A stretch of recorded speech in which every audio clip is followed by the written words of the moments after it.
Hey y'all, how are you doing? I hope that you're doing well. If you're anything like me, then you have probably watched these videos, and while you may appreciate the content, the vulnerability, the stories, you may be saying to yourself, okay, girl, can you give me the actual steps? Can you tell me detail? What did you do? What did you do at 9 o'clock? What did you do at 10 o'clock? I need to know all of the things. Like, give me a bullet list of what it is that you have done that is helping you. That is me 1000%. If there's an article that says top 5 things that you can do to build your confidence, I am opening the link, I am scrolling through the article, and I want to see somewhere 1, 2, 3, 4, 5, or a bullet of things that you can tell me, and then say, don't give me some flowery words about this and that. Oh, you need to, what's the stuff? I need the meat. Okay, give me the meat to tell me what it is that I can do so that I can work on myself in these very tangible ways. That's what I need. And so if you're like that, then I'm going to get down to the nitty gritty and give y'all the actual things that I do. These are daily practices that I have formulated into my day that help me each and every single day.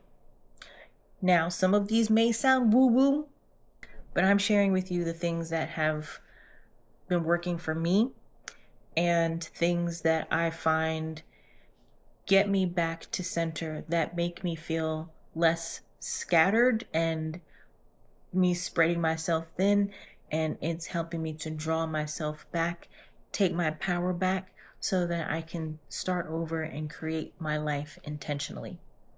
So how we're going to do this is I'm going to go throughout my day, a typical day, and just kind of walk through the practices that I do. The very first practice is actually the night before. I found that having a glass of water by the bed so that in the morning when I wake up, I can drink this glass of water has helped me. Now, you may say to yourself, what does a glass of water actually do? How does that help you? Well, I'm glad you asked. When I pour out the glass of water for myself, I have a list of powerful affirmations. Now, as someone who did not believe in affirmations for a very long time, even though I was still using affirmations, but part of what helps with affirmations is you have to believe them. Saying the words and then saying to yourself in your mind, this ain't gonna work, this is stupid, that's counterintuitive. And I highly suggest that you find affirmations that are more aligned to how you feel. Now, you can certainly Google affirmations. There's tons that are all over the internet. And the other thing that's important to know about affirmations is that you will know when there's a period of time where that particular affirmation, you've pretty much graduated from it. And the way that you'll know that is oftentimes when you first read an affirmation, there's some tension that comes up in your body. Recognize that tension. Recognize if you're pushing back against what it is that you're saying. Most of the time, if you're pushing back on what it is that you're saying, then that's the affirmation that you really need for yourself. What you can do is keep repeating it, keep saying it. I found that saying it and writing it were helpful. I have tons of journals. I love to write stuff down. I only became a more verbal person over the past couple of years, verbally expressing how I felt rather than just writing it down. But I found doing the 2-4 of writing it down multiple times as well as speaking it out loud were extremely helpful. Another practice in the writing it down realm is writing with my non-dominant hand. I'm right-handed. When I use my left hand, that means that I now have to be slow and intentional and pay attention to what I'm writing. I still do that with my right hand, but I write in cursive, and so I can easily just write very quickly and then get it done. With my left hand, it's slower. It's not cursive. It's me reading and writing what I'm saying as I'm writing it. So I started this practice months ago where I would get a glass of water the night before I would go to bed, and the first thing I did was I would have affirmations that I wrote down on an index card, and then put the water on top of the index card. So I'd have like a coaster on my bedside table, then I'd have the affirmations, and then I'd put the glass of water on top of the affirmations. It's important to make sure that the glass is dry so that the affirmations wouldn't get smudged or smeared or anything like that. At some point I started to tape it to the glass of water so that the affirmations would be absorbed throughout the night. I'm telling you, this is what I was actually doing. Then what I would do is when I would wake up, because I like room temperature water. If you're someone who likes cold water, maybe you like it. You can pour your water first thing in the morning. I like room temp water. So when I would wake up in the morning, I'd have my list of affirmations and I would speak them into my glass. It's very important that it was a glass. I always use a mason jar. That's just what I use. I like mason jars to drink out of. So I would either take the affirmation off of the coaster or take it off of the actual glass, the cup that I had taped it to, read the affirmations into the glass of water, and then I would drink the whole glass of water. It's important that you make sure that you're able to put an amount of water in the glass that you're able to like drink the full amount. The other reason why this is important is, as someone who was not very good about making sure that I got enough water throughout the day, having that glass of water first thing in the morning kind of set my body into a flow and a rhythm of, okay, we got to make sure that we're drinking water throughout the day and really staying hydrated. Also, it helped with digestion. It helped to let things flow a little bit better throughout the day. So it was double duty. It was serving my physical body as well as my spiritual, mental, and emotional body as well. The next thing that I would do is, as I'm driving to work, I do not have any music playing. I do not have any podcast playing. It is quiet. It is a quiet drive. For me, driving to work is about 30 to 35 minutes. And it's very early in the morning, so there's absolutely no traffic. It's completely dark outside. And so I don't have a lot of stress in my morning drive. If you're someone who has stress in your morning drive, it may be a little bit more difficult. Maybe you could do it on the drive home. I can't really do that because the drive home takes a little bit longer. It's a little bit more traffic. I'm a little more frustrated. But doing it in the morning also sets the tone for me. The reason why I do this first thing in the morning is because it sets the tone for the day. So as I get into my car and I'm turning on the car and I'm pulling onto the main road, before I really even get the drive underway, those first 2 minutes, I would say, is me saying, good morning, God. Good morning, ancestors. Good morning, self. What is it that I need to learn today? Show me what it is that I need to do today. Bring it to the surface. Whatever's hidden from me, whatever I'm avoiding, whatever it is that I need to learn, reveal it to me, show it to me, make it clear. I'm listening. I'm here. So that drive is quiet because I'm being attentive. I'm listening. I'm not speaking. I'm not interjecting. I'm not petitioning. I am being open and completely listening to whatever messages are coming in. Usually there's nothing that is, I don't say pressing, but there's not usually any sort of epiphanies or anything that is coming to the forefront of my mind, or any stuff that is starting to bubble up in my heart or in my body. But by me being open and receptive and stating that very first thing in the morning, that as I go throughout my day, almost every single time, not almost, every single time, there will be some sort of situation, some sort of instance where I have an interaction or something from the past gets brought up to my mind, to my attention, and suddenly I'm seeing it from a different perspective. Or I'm listening to a podcast or something, like I'll feel led to listen to something on YouTube, whether it's a sermon, a song, every single time. Every single time there's a personal message that is meant just for me. Also, what goes on throughout the day is a combination of prayer and meditation. And usually it's both. Now, when I say prayer, for me, it is not a very formal kind of God, I'm not doing it like a certain sort of script. I am asking for guidance. I'm asking for insight. A lot of times it's me giving gratitude for something. And when I give gratitude, it's important that I give gratitude honestly and truthfully. I was doing gratitude practices of just, I'm grateful for this, I'm grateful for that.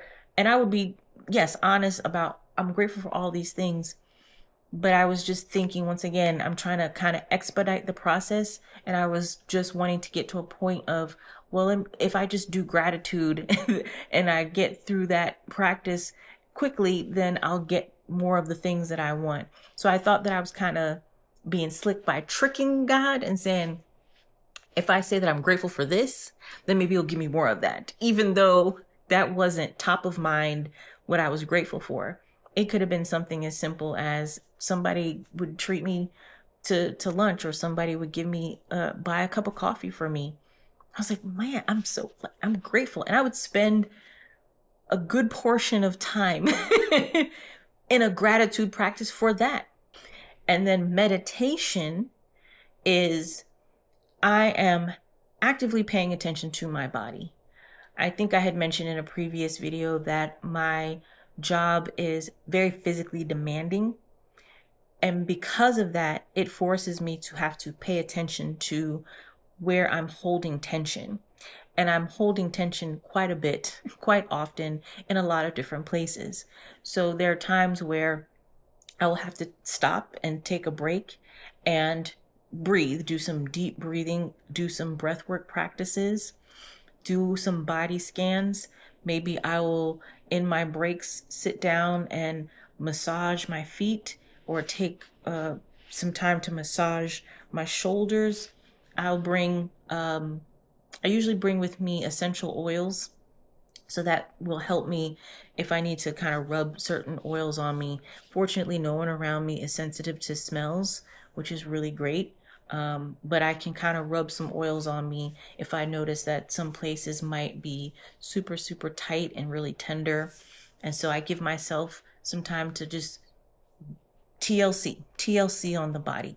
That to me is a meditation, when I'm taking time to slow down, to listen to my body, to give it the love, the attention that it needs, that it deserves. When I get home, that's when there's now an intentional slowing down. I am turning the dial down, turning it back.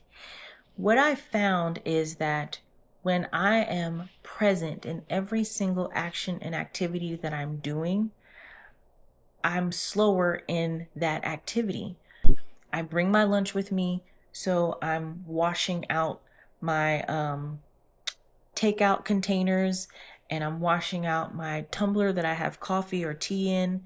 As I'm doing that, I'm feeling the water and the temperature of the water on my skin. Maybe I'm doing body scans as I'm washing out the dishes and taking my time washing out the dishes. This is another time where there's nothing on. I don't have the TV on. I don't have any music on. I'm not listening to anything. It is an intentionally slow moving end of the day. I'm getting ready to wind down to go to bed. There was a practice that I learned, I want to say it had to be the pandemic. So many things happened in the pandemic. I was doing so much work during the pandemic, y'all. It was a lot. It was intense. but there was a online Buddhist retreat that was for about a week, I want to say. And the monks and the nuns would guide people through these really intentional, mindful practices that connected you to your body. And one of these practices was slowly eating.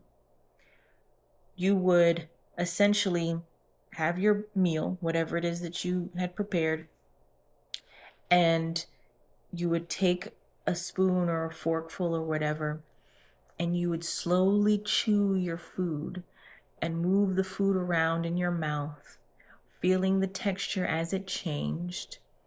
And there was a certain number, I think, of chews that you had to do. And I noticed, oh, I eat kind of fast. So I had to really be mindful of slowing down and taking my time to eat something. And as you get through this, like the last bites or whatever towards the end, that you really shouldn't be shoving the food down your throat. It should just be kind of gliding down. And so it was a very long process of eating slowly, being attentive to every bite, being attentive to the flavors in your mouth, noticing the flavors, and then feeling the food going down your throat and going down into your stomach. At the time when I did that practice, I thought to myself, this is rough because it never occurred to me to eat slowly.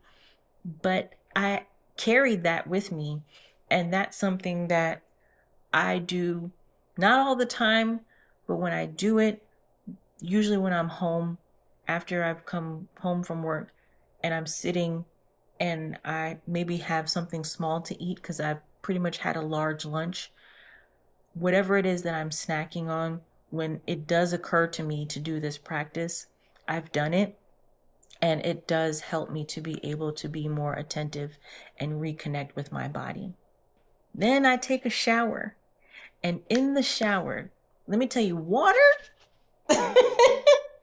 water is your friend when it comes to healing. Water, you need to be using water in all things. When it comes to your healing work, water needs to be your go-to element.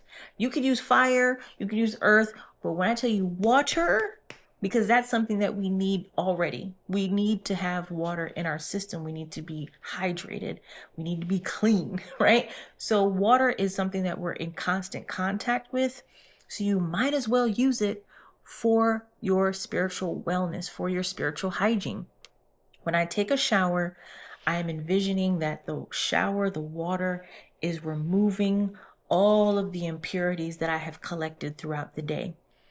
Guess what? You don't need sage. You don't need Palo Santo. If you like those things, if you want to use those things, or even Florida water, you can still use those things. I certainly use them. I use Florida water more presently than I do burning sage or Palo Santo. But in either case, guess what? A shower still gets the job done.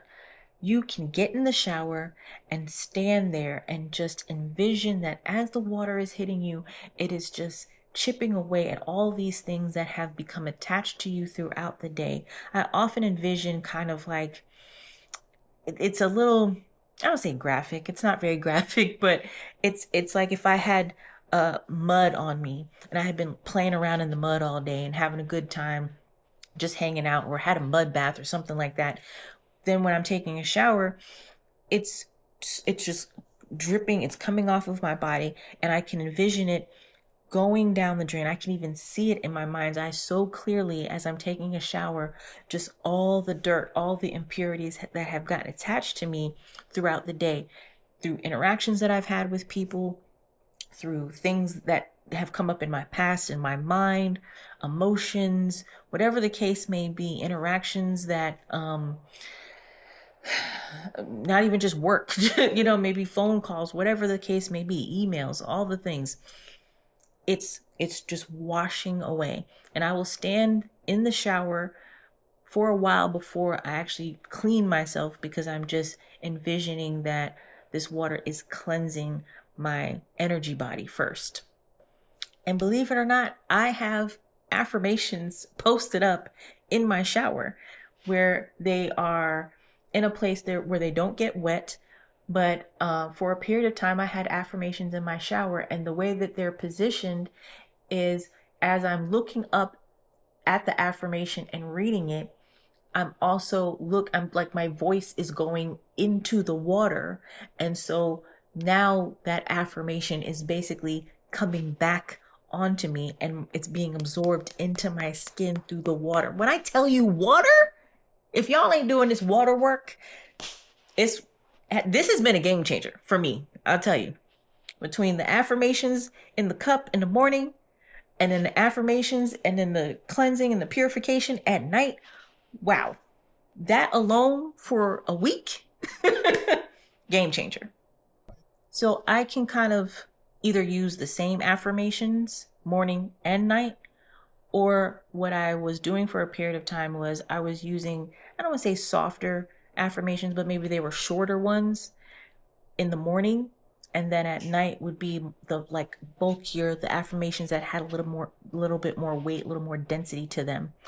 And as I'm doing my facial routine, my skincare routine, brushing my teeth, putting lotion and creams and all the things on my body, I'm looking at myself in the mirror.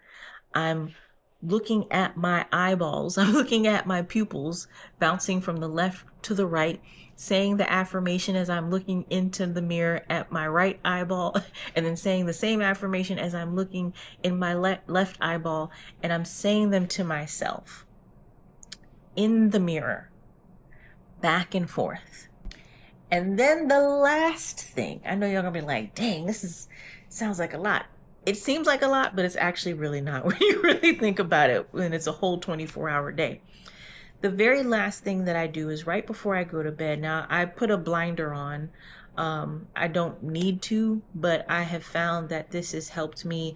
I don't have lights on. It's dark in my room, but there still may be some light that seeps in. And so I sometimes find that to be distracting. I'm wanting to set the stage for when I go into my sleep. I have very prophetic dreams. I get a lot of symbolism in my dreams. And so I like to set the tone before I go to sleep. I also know that this is a time when my consciousness is free to roam.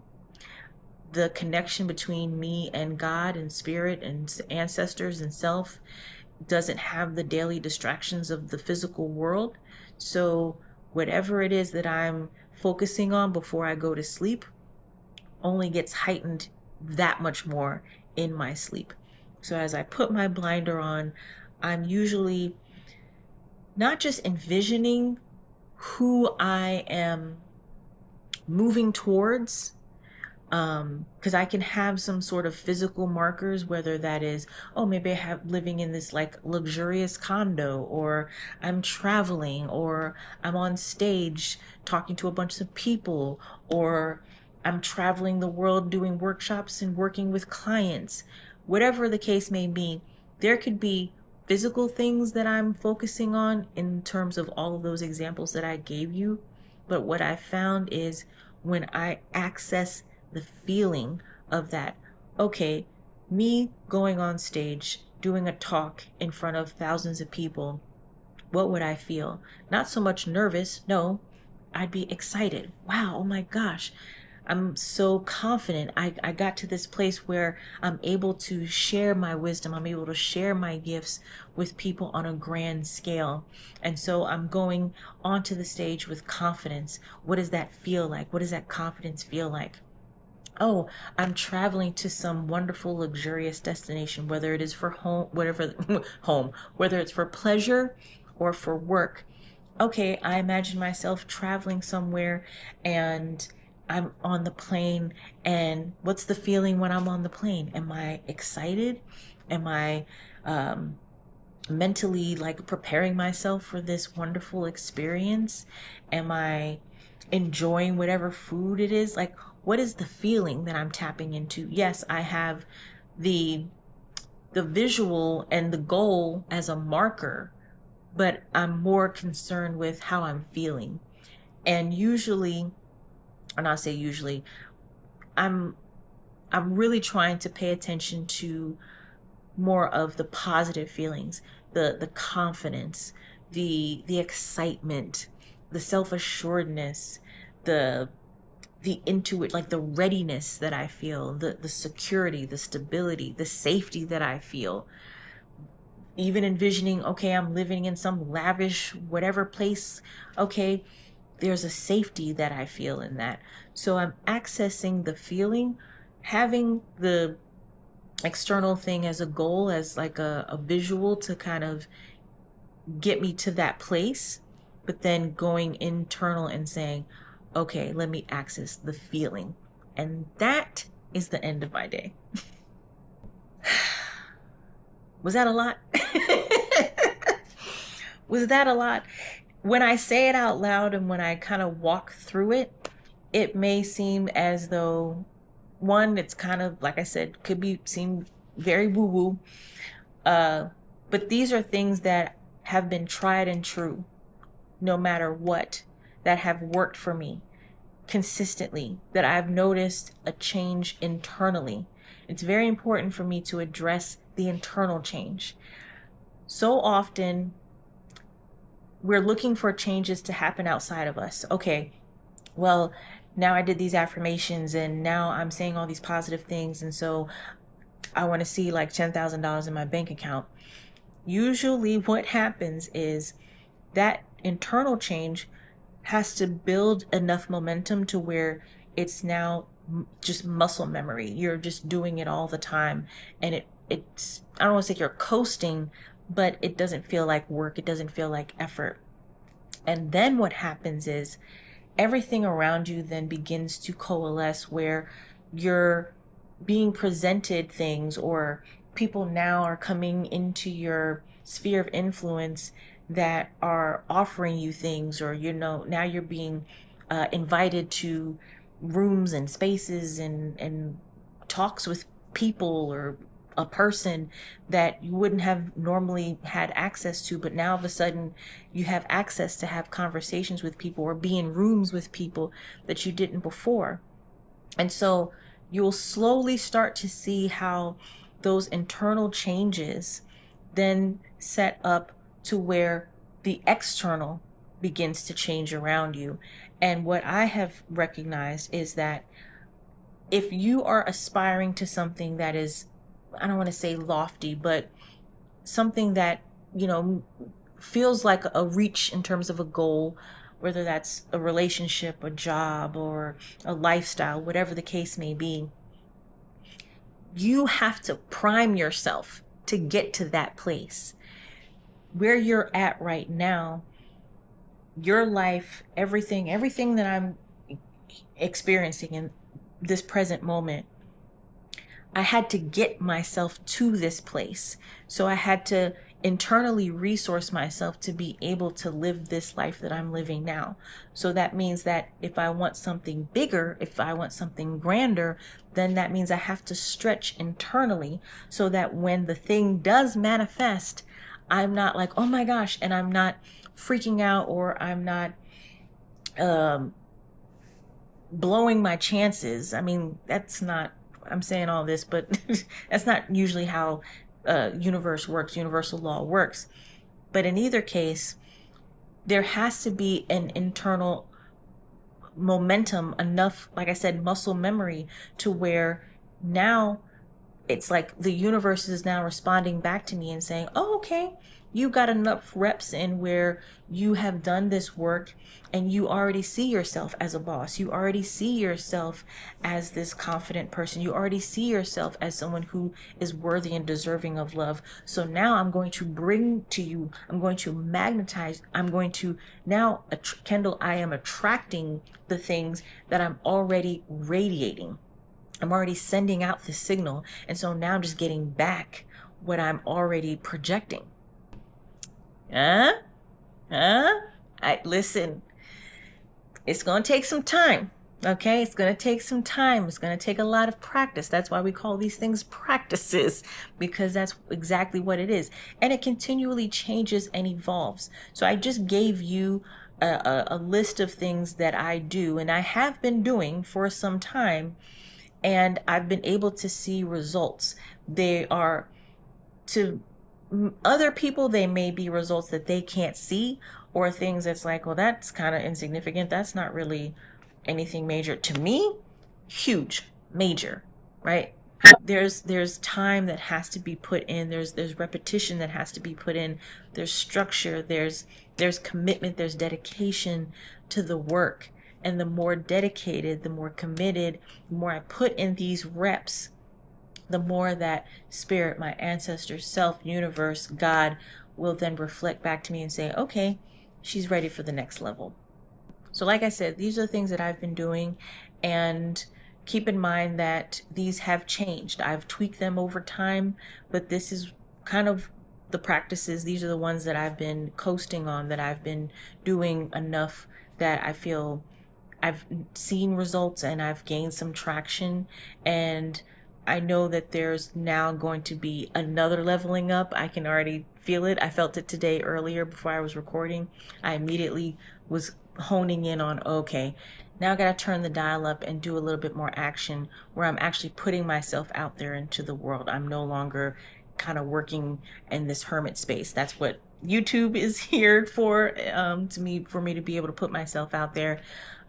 There's some other projects that I'm working on where I'm now stretching out beyond the cocoon of myself. So this is what I've been working on, y'all. This is what I've been doing, and just wanted to share it with you. And you can try these things, see if it works for you. Like I said, put some reps in, do it for a period of time. Don't just do it for a week and say, okay, nothing's happened. You got to put some, gotta have some reps, got to keep doing it, got to keep doing it, got to keep going. It's going to work. Trust me.